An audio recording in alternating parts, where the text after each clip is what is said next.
Ngayong araw mga auntie, magluluto naman tayo ng pritong tilapia. Yan ang ulam natin ngayong tanghali. Pagkatapos ko hugasan mga auntie, nilagyan ko na nga rin ng asin.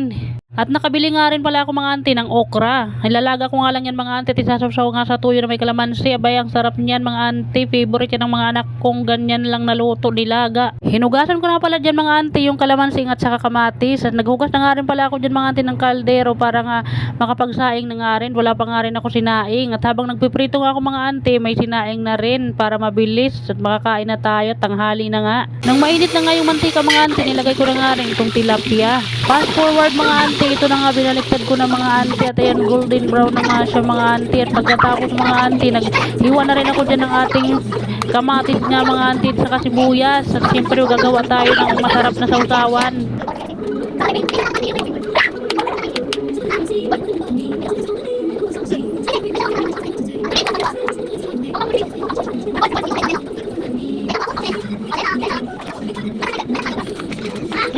Dahil tapos na nga tayo gumawa ng ating sausawan mga auntie, abay ano pang hinihintay natin, kakain na tayo.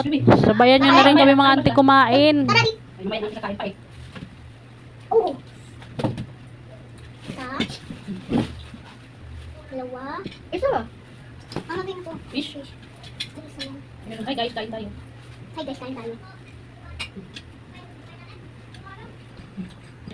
Ay, baka naman. Tama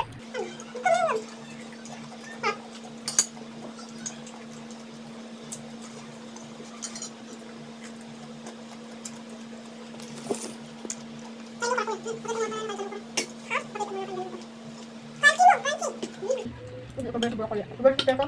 Ayun, sinabi mo kay teacher, paborito mo broccoli? Hindi.